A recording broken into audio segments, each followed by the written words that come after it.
Willi Geiser, Comment découvrir la volonté de Dieu. Chapitre 4. Les moyens dont Dieu se sert pour révéler sa volonté. Petit a, la prière. Le Seigneur a plusieurs cordes à son arc pour communiquer sa volonté aux siens. Mais il semble qu'il dirige le plus souvent par le truchement de sa parole, des circonstances, de la prière et du témoignage intérieur, c'est-à-dire par le Saint-Esprit. Petit a, la prière. Nous ne parviendrons pas à une pleine connaissance de la volonté de Dieu pour notre vie si nous ne cultivons pas une vie de prière sérieuse. Cet exercice est d'une importance capitale, surtout par rapport au sujet qui nous occupe. La prière ne devrait pas être un élément ajouté aux autres moyens pour connaître la volonté de Dieu. Au contraire, l'intercession devrait constituer l'élément principal.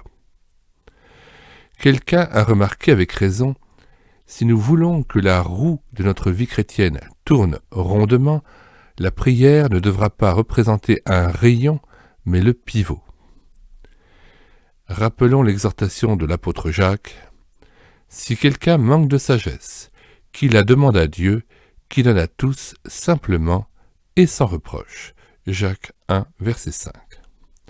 Ce verset enseigne clairement que la prière fait jaillir une lumière et une sagesse particulière et nous introduit dans une pleine connaissance de la volonté de Dieu. Jésus ne nous encourage-t-il pas à cet heureux exercice quand il déclare « Lequel de vous donnera une pierre à son fils s'il lui demande du pain ?» Ou « S'il demande un poisson, lui donnera-t-il un serpent ?» Si donc, méchant comme vous l'êtes, vous savez donner de bonnes choses à vos enfants, à combien plus forte raison votre Père qui est dans les cieux donnera-t-il de bonnes choses à ceux qui les lui demandent. Matthieu 7, 9 à 11. Demander selon sa volonté. Nous sommes souvent dans l'ignorance quant à ce qu'il convient de demander. Aussi, l'Esprit vient-il à notre rescousse en intercédant par des soupirs inexprimables, Romains 8, 26. Ce que Dieu veut entendre, ce ne sont pas tellement nos paroles, mais précisément ces soupirs profonds suscités par l'Esprit de Dieu. Que ta volonté soit faite. Ne limitons pas nos requêtes au cadre restreint de notre quotidien en demandant que sa volonté soit faite dans cette sphère spécifique seulement. Mais apprenons à implorer son nom pour que la divine volonté s'accomplisse dans le monde entier. En priant de cette façon, nous serons conduits dans l'accomplissement de ses desseins pour le monde. Et c'est là le désir de Christ, puisqu'il nous enseigne à prier « Que ta volonté soit faite sur la terre comme au ciel » Matthieu 6, 10. Ce n'est pas par hasard que cette parole constitue le premier élément de la prière dominicale.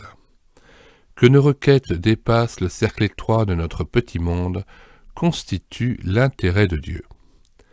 Quelqu'un a dit « Nous n'aurions en réalité pas le droit de prier, donne-nous aujourd'hui notre pain quotidien, si nous n'avons pas au préalable demandé que ta volonté soit faite sur la terre comme au ciel. » Nous devrions chercher premièrement le royaume de Dieu et sa justice, et toutes les autres choses nous seraient données par-dessus, y compris la révélation de son plan pour nous.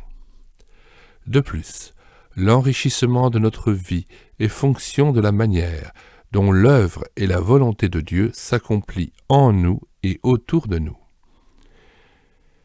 Quand le Seigneur prend toute la place dans nos vies, il pourvoit au reste. Cherchez premièrement le royaume et la justice de Dieu, et toutes ces choses vous seront données par-dessus. Matthieu 6, 33. Fais de l'Éternel tes délices, et il te donnera ce que ton cœur désire. Psaume 37, verset 4. La prière personnelle. Nous avons sans doute l'habitude de nous réunir en groupe ou en famille pour la prière. C'est là une excellente habitude. Elle s'avère cependant insuffisante pour un plein épanouissement de la vie.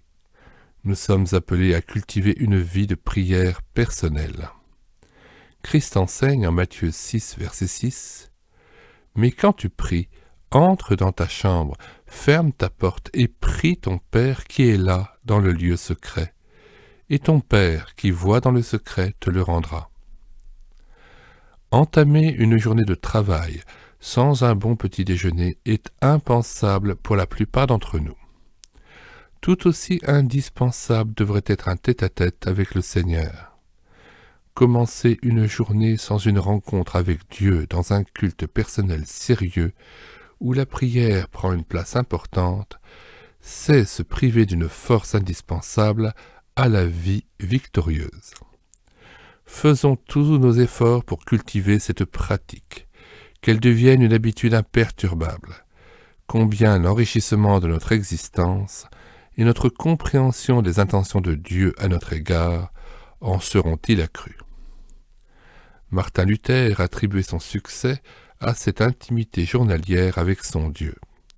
Écoutons-le à ce propos. « Si je néglige mon temps de prière un seul jour, le feu divin s'étouffe et ma force se transforme en fumée. » La prière incessante. L'efficacité de la prière sera consolidée par un exercice incessant. Prier sans cesse, ordonnait l'apôtre Paul. Voilà qui est difficile. Et pourtant, c'est un ordre et non seulement un conseil. C'est donc réalisable. Un grand nombre d'hommes et de femmes de Dieu l'exercent.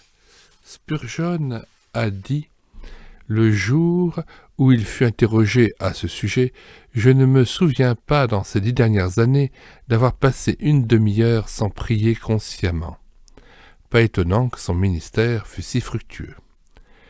Prier sans cesse, c'est donner toute l'attention à la prière.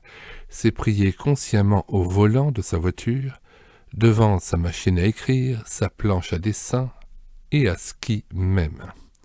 C'est lancer partout et en tout temps des appels, des supplications vers le ciel, mais aussi des louanges et des actions de grâce. Lorsque nous aurons appris cela, nous prierons effectivement sans cesse et avec efficacité. Spurgeon encore décrivait l'intercesseur de la façon suivante. Lorsqu'un croyant prie, disait-il, il est semblable à un homme tirant la corde d'une cloche d'église. Il tire la corde en bas et la cloche sonne en haut aux oreilles du Seigneur.